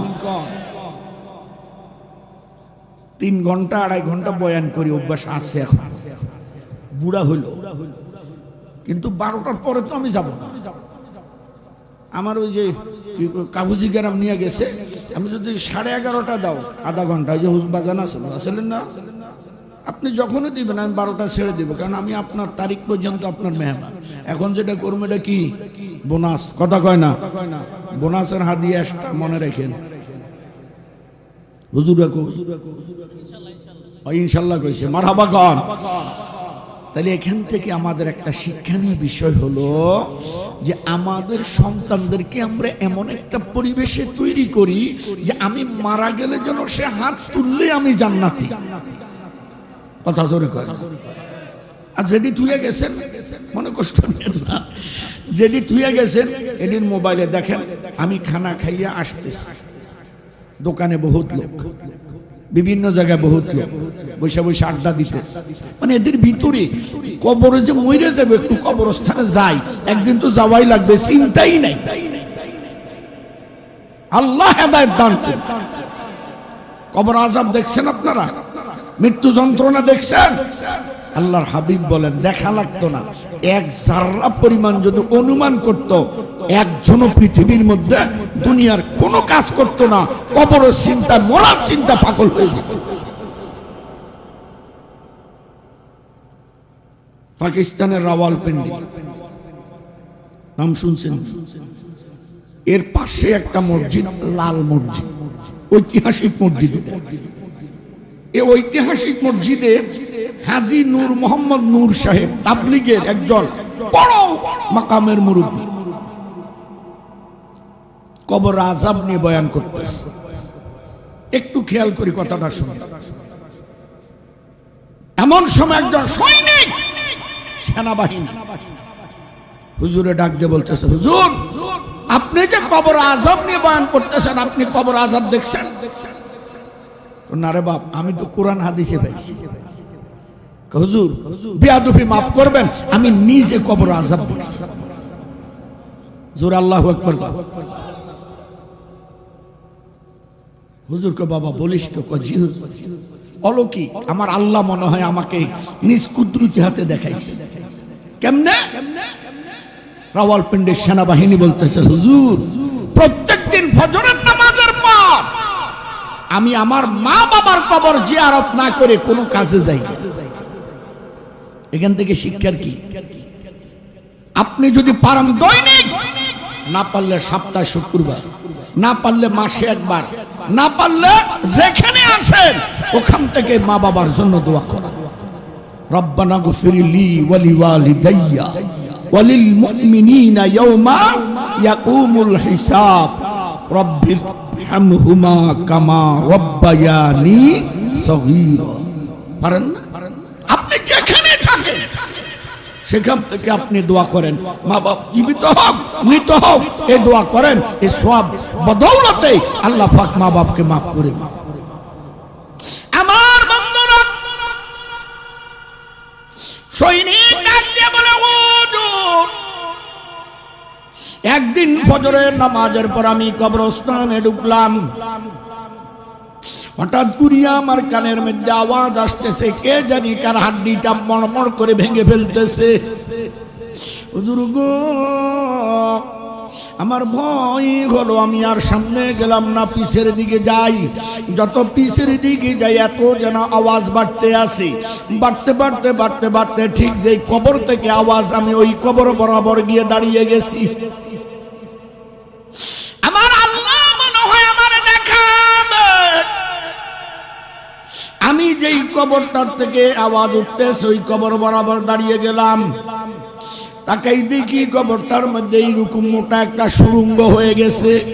ওই সুড়ঙ্গ দিয়ে দেখা যায় একটা যুবক, কিছুদিন আগে এই যুবক মারা গেছে। আমি নিজ মাটি দিয়েছি। জানেন হুজুর, যুবকের অভ্যাস ছিল নামাজে ফাঁকি দেওয়া। জোহরের সময় মুয়াজ্জিনে ডাক দিছে হাইয়া আলাস সালাহ, যুবকে বা দৌড় দিছে আরেক দিকে। কিরে যুবক, যেই মুয়াজ্জিন তোরে মাইক দিয়া ডাক দিছে জোহরে, এই মুয়াজ্জিন আসরের আগে তোর মৃত্যুর খবর দিতে পারে। আলোচনা চলবো, ঘটনাটা চলবো। চললে 10 জন যুবক দাঁড়া, আজ থেকে ওয়াদা করবি আর নামাজ ছাড়বি না। তইলে চলবো, নাহলে মোনাজাত দিলাম। ওয়াজ শুনে লাভ কি? নামাজ পড়তি না, কবরের মধ্যে গিয়ে গুতা খাবি। এই চলো 10 জন দাঁড়ায়, একজন আরেকজনের যদি দাঁড়ায় না, দাঁড়াও, দাঁড়াই যাও। আরে দুনিয়ার গুনায় আলেম ওলামা দাঁড়াবেন না, কোন আলেম ওলামা দাঁড়াবেন না। বিশেষ করে যদি মাথার টুপি দিয়ে আহে না, এডি খারাপ খারাপ এটার থেকে খারাই নাই। তুই খারাইছে নি? লাইটের লাই দেই না। আর কেউ আসো, এই মুহূর্তে এদের জন্য দোয়া হয়ে যাবে। আল্লাহ এদের সব পূর্বের গুনাহ মাফ করে দিবে।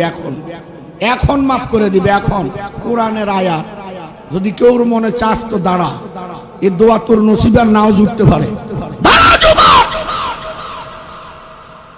নামাজ পড়বা না, ওয়াজ করবা, ওয়াজের ব্যবস্থা করবা, ওয়াজ করাইবা, টাকা দিবা, অর্থ দিবা, পয়সা দিবা,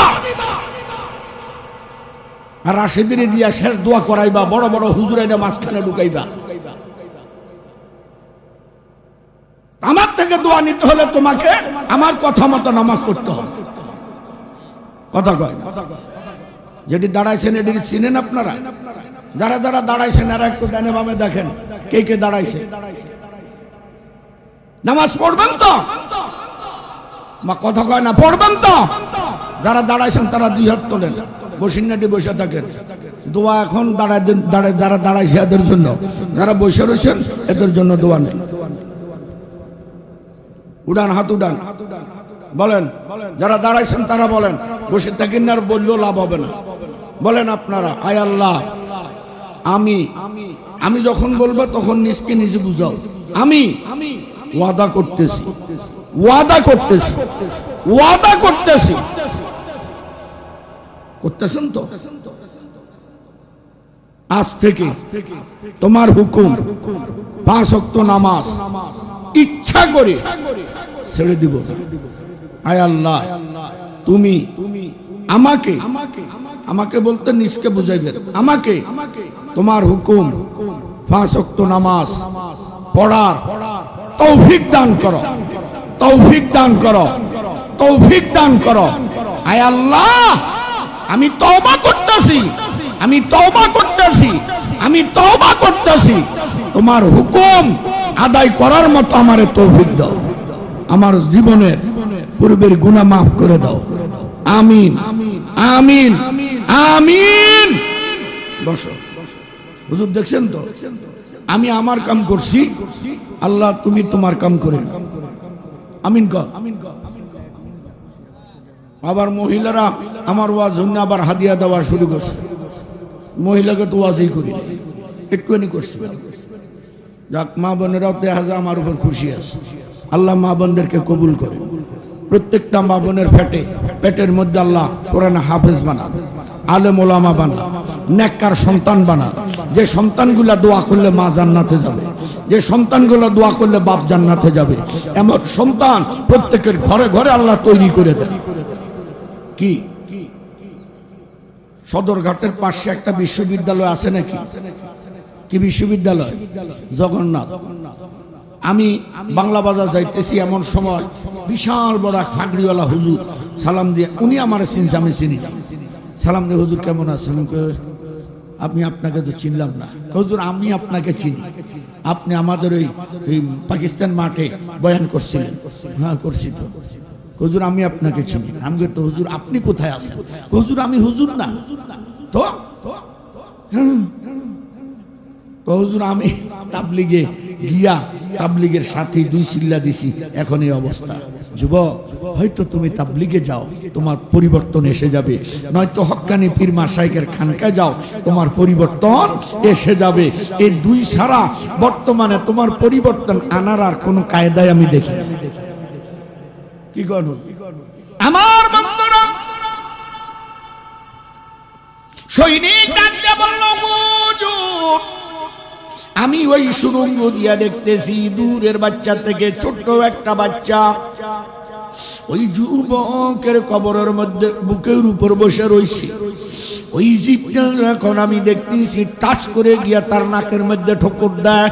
হুজুর গো, নাকের মধ্যে ঠোকর দিতে দেরি আমি সুরঙ্গ দিয়া দেখি ওই মৃত্যু যুবক লাফ দিয়া উপরে উঠে যায়। হাড্ডিগুলা মারমার মারমার করে শব্দ হয়, ভেঙে যায়। হুজুর ওই জীবটা চোখের মধ্যে কামড় দেয়, নাকের মধ্যে কামড় দেয়, নাভির মধ্যে কামড় দেয়, ঠোঁটের মধ্যে কামড় দেয়। আমি 2 চোখে দেখেছি যুবক যেন কবরের মধ্যে ছটফট ছটফট করতেছি। আমার মনের ভিতরে চিন্তা হলো আমি এই জীবটাকে মেরে ফেলবো। আমার কাঁধের মধ্যে রাইফেল, আমি একজন সৈনিক, আমি ভিতরে দিয়া রাইফেলের নালা ঢুকাইলাম, জীবটাকে টার্গেট করলাম, ঘোড়ার মধ্যে আঙ্গুল ঢুকাইলাম, টানটা দিব। এমন সময় ওই কবর থেকে জীবটা আমার দিকে এইভাবে তাকাইছে। ওই তাকানোর মধ্যে কি যে ভয় গো,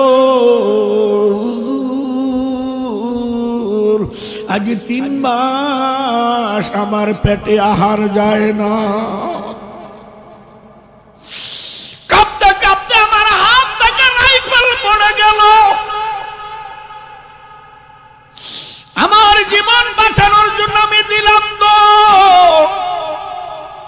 হঠাৎ করে দৌড়াইতে দৌড়াইতে শব্দ পাই পিছন দিক থেকে কে জানি আমাকে ধাওয়া করছে। আমি পিছন দিকে তাকাই দেখি কেউ নাই, নিচের দিকে তাকাইয়া দেখি ওই শিবটা আমাকে পিছে ধাওয়া করছে। ওর দিকে দেখে আমি আমার জীবন মরণ লড়াই দৌড় দিয়েছি। ডিসমিস না পাইয়া হুজুর পার্শ্বে নদী ছিল, নদীর মধ্যে লাফ দিয়া পড়ে গেছি। হুজুর পিছন দিকে তাকাইলাম জিপটা লাফ দিয়া পড়ে যায় কিনা, না দেখলাম পড়ে নাই। যদি নাও পড়ে আমি আমার জীবন বাজি সাঁতার দিয়া দিলাম। যখন ওই প্রান্তে চলে গেছি, গাছের ডাল ধরে উঠে যাব হাঁটু পর্যন্ত পানির মধ্যে, ও হুজুর হঠাৎ করে ঝুম করে শব্দ হলো, অর্থাৎ জীব ওই ছোট্ট জীবটা নদীর মধ্যে লাফ দিয়া পড়ে গেল। নদীর মধ্যে লাফ দিয়া পড়তে দেরি গো, মুহূর্তের মধ্যে পুরা নদীতে আগুন ধরে গেল। পানিগুলা সেকেন্ডের মধ্যে এত গরম,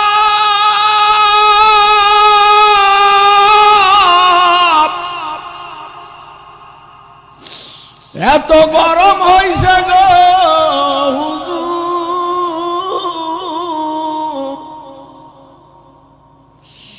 মুহূর্তের মধ্যে হাঁটু পর্যন্ত পানির মধ্যে ছিল, গলে গলে পড়ে গেল। হুজুর আপনার কাছে আমার 3টা প্রশ্ন রেখে আমি বিদায় নিই। আল্লাহর হাবিব যা বলছে কারো কবরে 99টা সাপ আসবে, এক একটা সাপের ঠোঁট থাকবে জমিনের মধ্যে, উপরে ঠোঁট আকাশে। হুজুর ওই সাপগুলা যে সবল মারবে ওগুলার যন্ত্রণা কত ভয়ঙ্কর হবে। এতটুকু জীবরে যদি এত তেজ হয়ে থাকে, আল্লাহর হাবিব যে বলছে কারো কবরে একজন ফেরেশতা ঢুকবে অন্ধ, চোখ থাকবে না, হাতের মধ্যে হাতুড়ি থাকবে। হাতুড়িটার ওজন হবে যদি ওটা উহুদ পাহাড়ে রাখে, পাহাড়টা হাতুড়ির ওজনে গলে পানি হয়ে যাবে।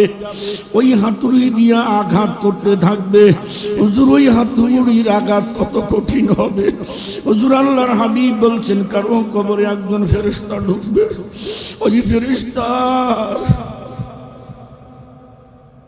শরীরের মধ্যে 70,000 কাঁটা থাকবে, এক একটা কাঁটা 70 গজ লম্বা হবে, প্রত্যেকটা কাঁটার আগা দিয়া জাগান নামের আগুনের লিলিহা বের হতে থাকবে। হুজুর বলেন এক জাররা পরিমাণ যদি প্রশান্ত সাগরে ফেলে দাও তো প্রশান্ত সাগরের যন্ত্রণায় কালো হয়ে যাবে বিষের তাড়নায়। এই ফেরেশতা কবরের ভিতরে ঢুকে নাম ধরে ধরে ডাক দিবে, হে অমুক, হে অমুকের পুত্র, হে অমুকের বউ, হে অমুকের মা, হে অমুকের বড় বোন, হে অমুক তমুক নাম ধরে ধরে ডাকবে।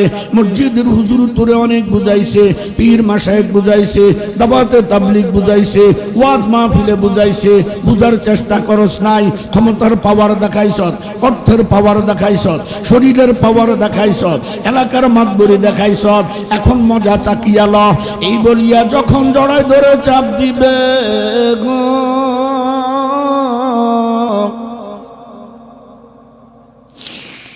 70,000 কাঁটা গ্যাস গ্যাস করে ঢুকে যাবে। মৃত্যু যন্ত্রণা কত কঠিন, সইতে আমি পারিব না। কবরের আযাব কত কঠিন, সইতে আমি পারিব না। ওগো দয়াময় হে রাহিম, চাই যে তোমারি করুণা। মৃত্যু যন্ত্রণা কত কঠিন, সইতে আমরা পারিব না। কবরের আযাব কত কঠিন, সইতে আমরা।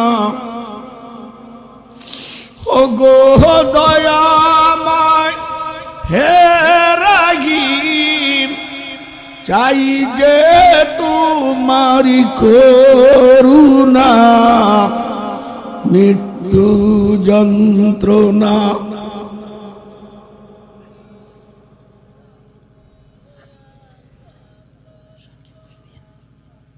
আল্লাহ আমাদের মাফ করেন, আমিন কহ। উনি মাফ না করলে উপায় নাই। হাফেজ আব্দুল সালাম কবর থেকে বাড়িতে গেছে, মনে আছে? মা তার জন্য 3 প্রকার খাবার তৈরি করেছে। কয় প্রকার? ডাইল, ছোট্ট মুরগির বাচ্চা আর একটু আলুর ভর্তা। আব্দুল সালাম কয় মা খাবো না। কেন বাবা খাবি না?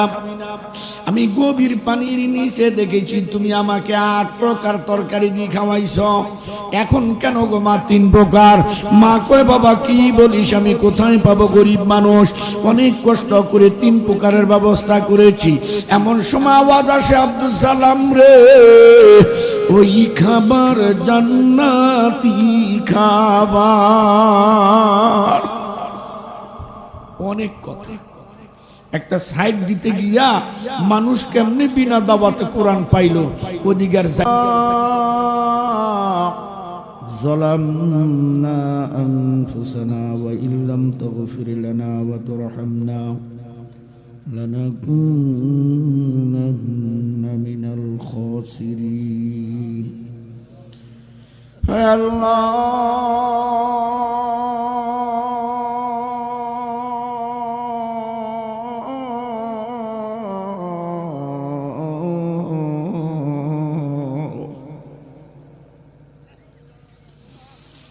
রাত্র অনেক গভীর, রাত্র যত গভীর হবে আমাদের ঘর বাড়ির দরজা জানালাগুলো বন্ধ হয়ে যাবে, দোকানপাট বন্ধ হয়ে যাবে, যোগাযোগ বন্ধ হয়ে যাবে, চলাচল বন্ধ হয়ে যাবে। রাত্র যত গভীর হবে আপনার রহমতের দরজা ততই বেশি খুলবে। ওই রহমতের দিকে তাকাইয়া আমাদের জিন্দেগির সমস্ত গুনাহগুলো মাফ করিয়া দেন। এই দুনিয়ার কোন সন্তান যদি মায়ের কাছে গিয়া বলে, মা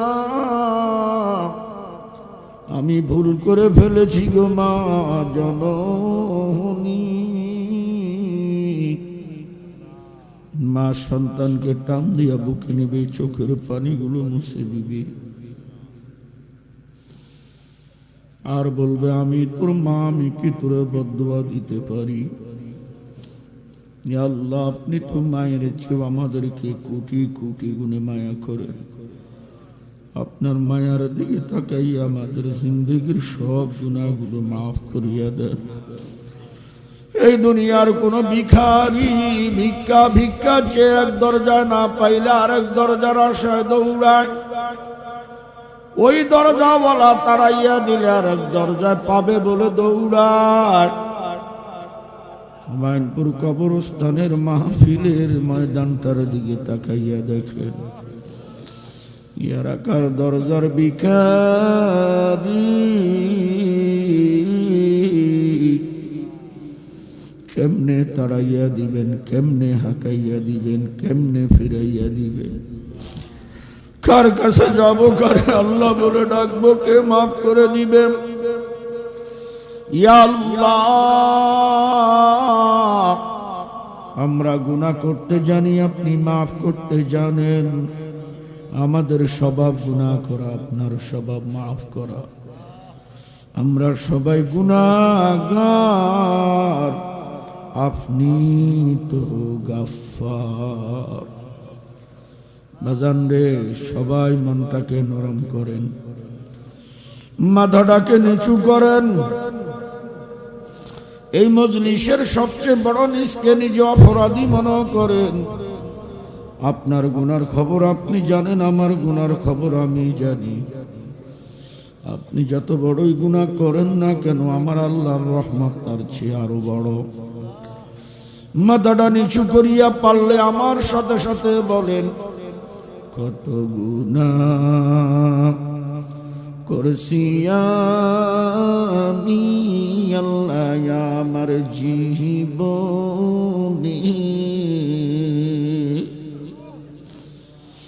কত গুনাহ করেছি গো মাওলা গোপনে,